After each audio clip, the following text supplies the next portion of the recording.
بڑی بات ہوتی ہے اس سچویشن سے جب انسان گزر ہوتا ہے, جس پہ بیتتی ہے وہی جانتا ہے. ایک ہی بھائی ہے آپ کا؟ جی ایک ہی بھائی ہے, ایک بھائی اور تھا, اس کا مرڈر ہو گیا تھا, تو یہ چھوٹا تھا, یہی بھائی تھا بس. مطلب دو ہی بھائی تھے, دونوں ہی پرابلم میں ہی؟ دونوں ہی پرابلم میں. اچھا مجھے یہ بتائیں کہ اب جو اتنے سال گزر گئے ہیں تو ابھی بھی محبت بھائی کے ساتھ وہی ہے آپ کی؟ ابھی بھی آپ کو لگتا ہے, امید ہے کہ وہ واپس آئیں گے؟ جی محبت کا آپ پوچھتے ہیں تو وہ میرا بھائی نہیں, میرے بیٹوں جیسا ہے. میرے والدین کی بہت پہلے ڈیتھ ہو گئی تھی, تو اس کو میں نے پالا تھا. تو میرے لیے تو اس کی شادی خود میں نے اپنے گھر میں کی تھی. تو اس کی ایک بچی بھی ہے ماشاءاللہ سے, اب تو وہ 16 سال کی ہو گئی ہے, وہ 11 ماہ کی تھی جب یہ گیا تھا. اچھا, جو ان کی وائف ہیں وہ کہاں پہ ہیں؟ اس کی وائف نے سیکنڈ میرج کر لی.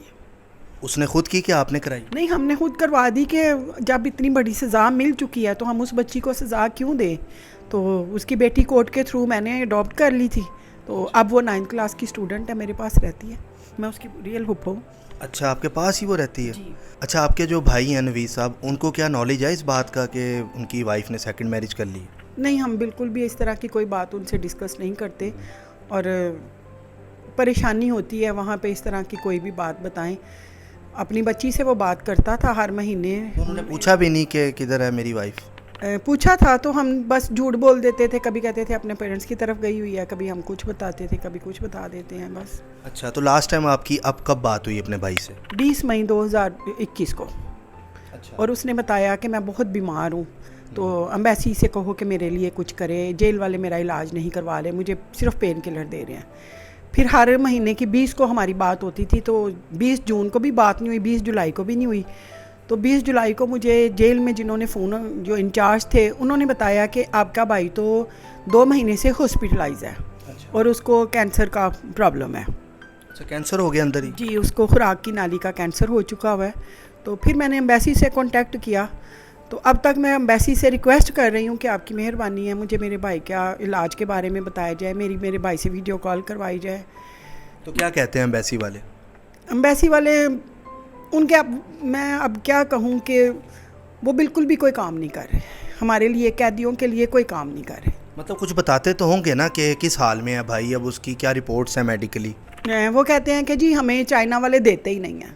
اچھا. اگر چائنا والے ان کو رپورٹس نہیں دیتے تو یہ وہاں بیٹھ کے کیا کر رہے ہیں, ان کی اتنی ویلیو نہیں ہے کہ یہ اپنے سٹیزن کے بارے میں, ان کا سٹیزن ہے اس کے بارے میں یہ ہیومن رائٹس ایکٹ بھی بنتا ہے کہ یہ انسانی ہمدردی کے تحت اپنے قیدی کو ملنے جائیں اور جا کے اس کی صورتحال دیکھیں اور ہماری ان سے بات کروائیں.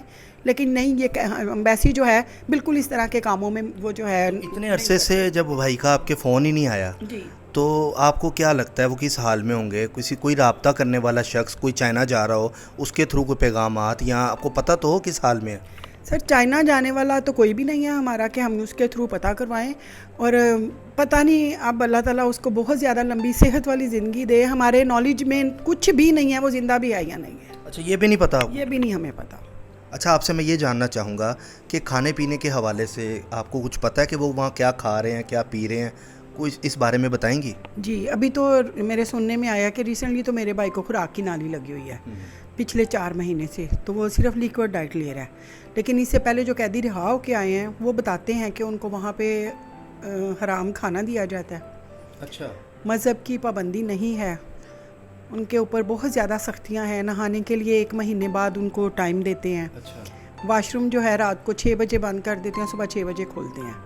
اس مینٹلی ٹارچر جو ہے وہ بہت زیادہ کرتے ہیں. 15 سے 18 گھنٹے کام لیتے ہیں, اور اگر کوئی کام میں سستی کرے تو اس کو یا تو پنشمنٹ ملتی ہے گھر والوں سے فون پہ, جو مہینے بعد وہ بات کرواتے ہیں 4-5 منٹ کی, وہ بات بند کر دیتے ہیں, یا 6 ماہ کے لیے اس کو کال کوٹھی میں ڈال دیتے ہیں. یعنی جس طرح کا ان کا رہن سہن ہے ویسے ہی وہ آپ کے بھائی کو بھی انہوں نے ویسے اس میں ڈھال لیا ہوا؟ ہاں جی, وہ کمیونسٹ کنٹری ہے تو وہ بالکل بھی انسانی ہمدردی نام کی ان میں بالکل کوئی چیز نہیں ہے. اچھا, مجھے آپ یہ بتائیں کہ آپ کے مطالبات کیا ہیں, آپ کیا چاہتی ہیں؟ سر ہمارے مطالبات یہ ہیں کہ میں جب چائنا سے ہو کے آئی تھی 2012 اور پھر دوبارہ 2014 میں, میرا بھائی تب بھی بہت بیمار تھا. میں نے آ کے ہیومن رائٹس سیل میں اسلام آباد اور چیف رجسٹر صاحب کو بہت سارے, ہم نے اور بھی لوائقین نے, ہمارے پاکستان کے کم سے کم 500 قیدی ہیں چائنا کی مختلف جیلوں میں, تو ہم سب نے مل کے تو اپلیکیشنیں دی تھی جس کے اوپر آج خود نوٹس ہوا تھا. چیف جسٹس چودھری نثار صاحب تھے, ثاقب نثار, انہوں نے اس پہ ایکشن لیا تھا. اور انہوں نے منسٹری کو بلایا تھا, کمنٹس کیے تھے. منسٹری نے آ کے جواب دیا تھا کہ ہمارا چائنا کے ساتھ تبادلہ کا معاہدہ نہیں ہے. تو چیف صاحب نے ان کو پابند کیا تھا کہ ود ان 6 منتھ آپ معاہدہ کریں اور قیدی پاکستان لے کے آئیں, کیونکہ قیدیوں کی حالات جو ہیں وہ میرے سننے میں آتی ہیں بہت زیادہ خراب ہے. تو اس تناظر میں یہ معاہدہ ہوا 3 نومبر 2018 کو قیدی پاکستان آنے کا. 15 اکتوبر 2020 کو ٹریٹی بھی سائن ہو گیا دونوں ملکوں کا. اب میری سمجھ سے باہر ہے کہ 3 سال گزرنے کے بعد قیدی واپس پاکستان کیوں نہیں آ رہے, جبکہ قیدی وہاں پر بہت بیمار ہیں, ڈیڈ باڈیز آ رہی ہیں. میرا بھائی خود 4-5 میں جاننا چاہ رہا تھا کہ ڈیڈ باڈیز کو بھیجتے ہیں کہ ادھر ہی دفنا دیتے ہیں؟ نہیں, ڈیڈ باڈیز کو بھیجتے ہیں. اگر کوئی بندہ 3-4 ڈیڈ باڈیز جو ہیں میرے نالج میں جو ہم ریسیو کر چکے ہیں مختلف شہروں کے مختلف جیلوں سے آئے ہوئے قیدیوں کی. اب میرا بھائی بھی بیمار ہے, 5 مہینے ہو گئے ہیں, ہمیں نہیں پتا کہ وہ اس کی کیا زندہ ہے, کیا صورتحال ہے, ہمارے نالج میں نہیں ہے. میں عمران خان صاحب کا بہت شکریہ ادا کرتی ہوں, بہت زیادہ شکریہ ادا کرتی ہوں کہ انہوں نے ہمارے لیے کام کیا اور ہمارا معاہدہ کروایا چائنا کے ساتھ. لیکن اس معاہدے پہ عمل نہیں ہو رہا. وہ معاہدہ آدھا ہے, پورا تکمیل تک پہنچائیں اس کو. جو بھی منسٹری ملوث ہیں, جو کوتاہی کر رہی ہیں, اگر میرا پیغام آپ تک جا رہا ہے تو میری آپ سے یہی ریکویسٹ ہے کہ جتنی جلدی پاسبل ہوتا ہے اس معاہدے پہ عمل کروائیں. وہاں پہ قیدی بیمار ہیں, مر رہے ہیں, ان کا کوئی پرسان حال نہیں ہے. ایمبیسی بالکل ان کے لیے کوئی کام نہیں کر رہی. تو آپ سے ریکویسٹ ہے یہ, جو بھی ریلیٹڈ ادارے ہیں ان کو سختی سے ڈائریکشن دیں اور قیدیوں کو جلد از جلد پاکستان ٹرانسفر کریں. اچھا, مجھے یہ بتائیں کہ یہ جو پیپرز ہیں یہ کیا ہے, کس چیز کے پیپرز ہیں؟ یہ جو میں لیٹر لکھتی تھی یہ مجھے اس کے جواب آتے ہیں منسٹری سے. تو حال ہی یہ پیپرز کے جواب کی حد تک بات ہے, اس سے آگے انہوں نے آج تک کوئی کام نہیں کیا. مطلب اس میں یہ بات ہوئی تھی کہ ادھر لا کے عمر قید ان کو دے دی جائے؟ ہاں جی, یہاں پہ سزا پوری کریں. ہم اب بھی کہتے ہیں, اور ایک ہیومن رائٹس انٹرنیشنل لا ہے کہ اگر کوئی قیدی کسی دوسرے ملک کا کہیں پہ بیمار ہو جاتا ہے تو اس کی سزا اس کی کنٹری میں لا کے پوری کرتے ہیں اور اس کو علاج کروایا جاتا ہے اور وہ اپنی فیملی سے ملتا ہے. ہم چاہتے ہیں کہ سارے قیدی پاکستان شفٹ ہوں, سب قیدیوں کی فیملیز ان کو ملیں. کتنی فیملیز ہیں جو اس میں آپ کے ساتھ ہیں؟ میرے ساتھ ٹوٹل قیدی تو 500 سے زیادہ ہیں.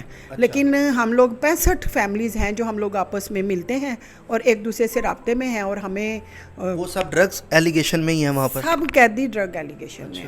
پتہ نہیں کہ وہ یہاں سے پھر, اگر میرا ایک سوال ہے حکومت پاکستان سے کہ چائنا والوں کو قیدی وہ ڈرگ مل جاتی ہے, یہاں امیگریشن کو وہ ڈرگ کیوں نہیں ملتی جو وہ یہاں سے لے کے جاتے ہیں؟ یہاں سے جو ڈرگ ہے وہ باہر کس طرح چلی جاتی ہے؟ اگر یہاں کے جو امیگریشن والے ہیں, اگر یہاں پہ وہ ایمانداری سے کام کریں اور پیسے لے کے لوگوں کو اگر وہ نکالتے ہیں, وہ نہ نکالیں تو قیدی اپنے ملک میں پکڑے جائیں, یہاں سزا کاٹیں, گھر والے ان سے ملیں. میری عمران خان صاحب سے یہ بھی ریکویسٹ ہے کہ اس کے اوپر بہت سوچیں اور کام کریں کہ یہاں سے ڈرگ نکل کے باہر کیسے جاتی ہے. یہ تو واقعی ایک کوشچن مارک ہے. اور ناظرین, آپ نے دیکھا کہ یہ ہے روبینہ بی بی کی کہانی. آپ نے دیکھی کہ کس طرح یہ پریشان ہے, تو اپنے ایک جذبات ہیں, بھائی کے لیے پریشان ہے. تو ہم تو یہ دعا کرتے ہیں آپ ہی کہ اللہ تعالیٰ آپ کو صبر دے. آمین آمین.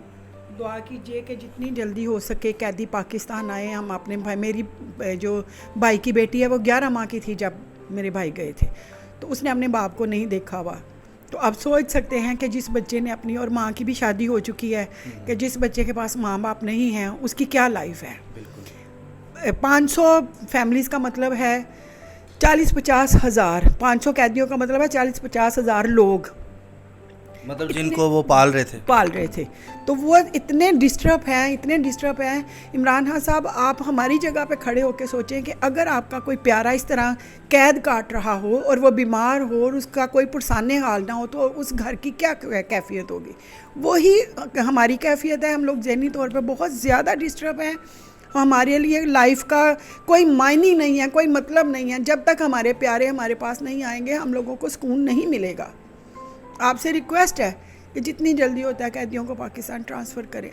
میری بھی حکومت کے نمائندوں سے ریکویسٹ ہے کہ جو بھی اگر کوئی ویڈیو دیکھ رہا ہے, اس طرح کی کئی فیملیز ہیں, ان کے بیوی بچے جو ادھر پاکستان میں رہ جاتے ہیں اور وہ ان کو مس کر رہے ہوتے ہیں اپنے پیرنٹس کو یا اپنے بھائیوں کو, بہنوں کو. اس کیس کے بارے میں یا ایسے لوگوں کے بارے میں بھی حکومت کو سوچنا چاہیے. تو ناظرین, ہم آپ سے ملتے ہیں اگلی ویڈیو میں. تب تک کے لیے اپنے میزبان فلک شیخ کو دیں اجازت. اللہ حافظ.